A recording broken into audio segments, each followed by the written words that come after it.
He's MVP of the week. Who had a big one? Paul, I know your MVP is also one of the most important stories that a lot of people missed. It's from a hearing on Capitol Hill about the U.S.'s withdrawal from Afghanistan. Just watch this. We came to the middle of the runway where there was where blood-saturated, dusty clothing and headscarves smoldered on the ground. These covered the dead bodies that had fallen from the landing gear of the plane that just took off. At this moment, I truly understand that the Afghans were risking everything, even death, to escape the Taliban. It was chaos, but we worked together to figure out the next best steps. Tens of thousands of people descended upon Abbey Gate. Then a flash and a massive wave of pressure. I'm thrown 12 feet onto the ground, but instantly knew what had happened. I opened my eyes to Marines dead or unconscious, lying around me. Paul, I want you to be our reporter, our analyst, our expert. What is this all about? That's Sergeant Tyler Vargas Andrews, 25 years old, from California. He lost an arm and a leg. He had a terrible abdominal wound. Right now, he's got 100 to 150 ball bearings inside his body. And he testified before Capitol Hill, a tremendous amount of courage just to share his story and also to speak truth to power and demand accountability. There hasn't been, we talked about accountability earlier, there has been no accountability for the debacle that was a withdrawal of Afghanistan. And he was there to demand accountability for his friends, for the 13 service members who died, to the Afghans who are still under attack and dying right now, living in what is basically like Gilead. This was a very, very brave and important thing. I know it's Friday and we want to be uplifting, but I think that man's courage and the courage we saw from all those veterans should give everybody some faith in America. And he's my MVP. Do you think we're going to get those answers? We're going to try. I'm going to try. I hope you'll all try. What do you think the holdup is? Guilt? I don't know. But Afghanistan has become Forgotistan.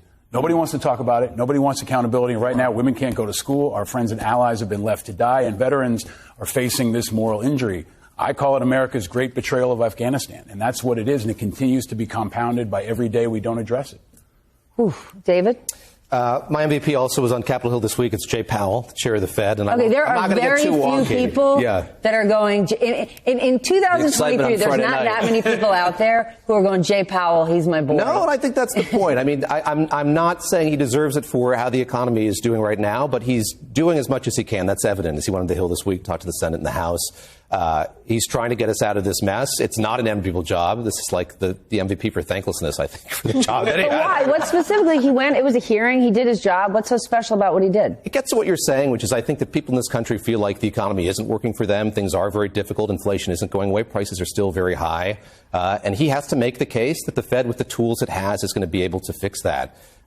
It's been a long while. Prices have been high and getting higher for a long time. And he continues to make this case and stays resolute, and I think he deserves the MVP for that, just sort of sticking with it, despite the fact that a lot of people who are watching tonight probably wouldn't want to. Rev, you're a master communicator. When you look at this administration, especially on things like the economy is complicated, but the economy is improving. How do you tell people that? Because in order to slow inflation, you actually need unemployment to go up a bit, and ain't nobody want to hear that.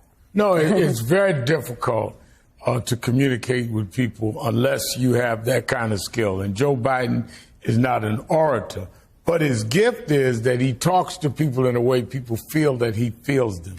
He talks with compassion. He's the guy that'll shake every hand, and you just have a sense he's a decent guy. So if he got up and tried to make a huge oratorical speech, he's not the guy. But if you want a guy that says, hey, let me tell you what's really going on, you might say this is the guy I want to hear.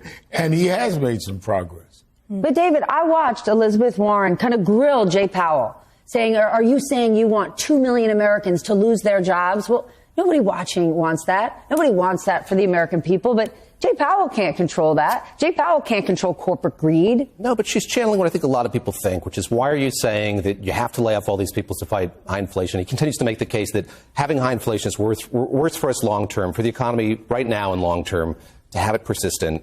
It's tough medicine. And I don't envy him having to administer it to Alex, who's yours? It is those hero volunteers that went out there and beat, like, the San Bernardino County rescue, the sheriffs and those folks that tried to come up from the lowlands into the mountains up there. It's amazing to me. I am a California girl. I spent a lot of summers at Lake Arrowhead. I was heartbroken looking at the way this town was deluged and these people were stuck. And you saw those people would come with food, with medicine, with pet food. I mean, we forget our pets. I'm a pet lover. And I was like, yes, pet food. You know, they would climb over mounds of snow at their own peril. I was so impressed with what they did. And they were beating all of the officials. I mean, it's a precarious road, I'll grant you. The road getting up there, you don't take it lightly, even in good weather. But those just community-minded heroes who Yeah. put love first Yeah. are the people we should talk about every day. Rev, who's yours? Congresswoman Terry Sewell of Selma, Alabama, who would not let the country go without dealing with the Voting Rights Day. John Lewis, who's now gone, she pulled it together, got President Biden, got all of us there. Fire Rose, who coordinates the Jubilee.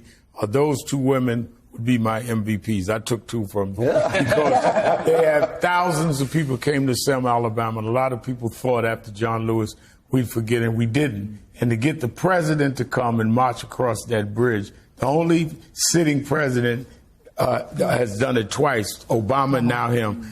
And it was an awesome thing, and it wouldn't have happened without those two ladies. How many times have you done it? About 25. I was too young when they started 58 years ago, but growing up in the movement, it became a rites of passage. And I was there the last time John Lewis was there. We helped hold him up. And this time I helped wheel Jesse Jackson, who's now in a wheelchair, across. And these are the guys that paid the price, that made a way for people like me to do what we do. That is a beautiful honor. My MVP of the week is a special American. I talked about him earlier this week.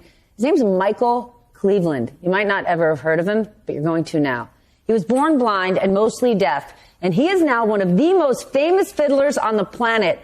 I want to share a little sample of just how good this man is.